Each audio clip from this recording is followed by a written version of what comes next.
seeing as that it's 6:15, I'd like to call to order the public hearing for budget review. Roll call, please.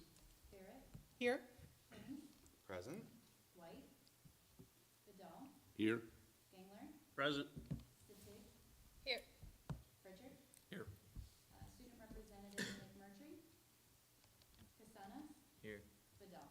Here. So the purpose of this hearing is to receive public comment concerning the intent of the Board of Education to adopt the budget for FY '26 as submitted. So we'll start out with comments by Board of Education members. I'll start out kind of with just a little review. We talked about this last month. I'm sure this is not an ideal budget that we'd like to be passing, but there's several reasons for it. So basically, I'll kind of just outline what we talked about last meeting. So as far as our O&M fund, this year we were basically doing an intentional spend down on that for various reasons. We had some large-scale projects that we wanted to accomplish that needed to be done. It seemed like a good way to do it. And also, we wanted to lower our fund balance because of the Miller ratio and potential for tax objections like we received last year. There was also, as far as the education fund, there was an increased cost of outsourcing special needs students. We have 16 students this year, which is up from the last several years.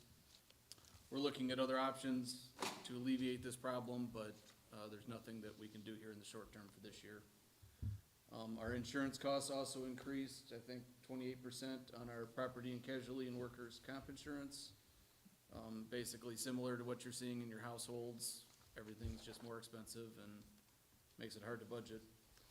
We've also had some losses in our food service just because our meal cost is higher than the state reimbursement for our free and reduced meals. And also, we had a 23% decrease in our EBF funding because we moved from tier 2 to tier 3. So that's kind of some of the why of, kind of why we're here. So I don't know if anybody else has any comments. Can I just make sure everybody knows that the budget summary that was presented for the meeting this evening has audited fund balances? So what was presented in August were unaudited fund balances for beginning of the year. This is, I'm not sure ever happened here that we have our audit at the same time that we're presenting and approving our budget. So I'm happy that our audit is coming in tonight as well as the budget. We were able to make the tweaks there.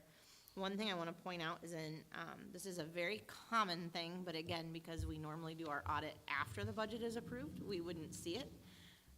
But in capital projects, just take note of that negative beginning fund balance in capital projects.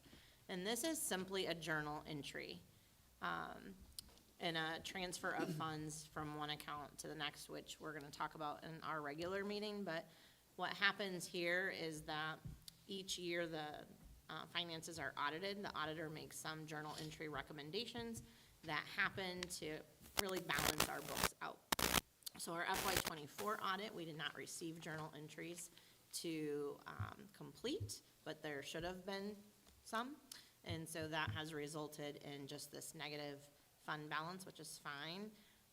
Again, the money is all there. It's about moving it into the right buckets, which will be part of our regular meeting. But I did want to draw your attention to that because, again, typically when we approve the budget, we're still looking at unaudited beginning of the year balances, but these have been fully audited.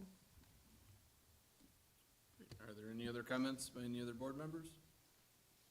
Just to say, I think Dr. Sontag has been consistently excellent about our finances and keeping track of things. So despite how the columns look, I think we're still in good shape.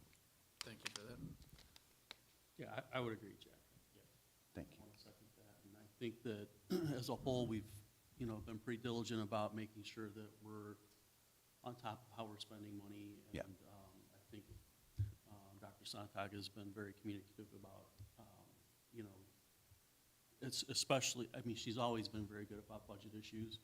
And I think, she's been very communicative about the issues that, are causing the budget to look the way it does tonight. So I don't have any issues with what we're doing. I would like to see it, in a different place. I think everybody would, but, that's where we're at right now.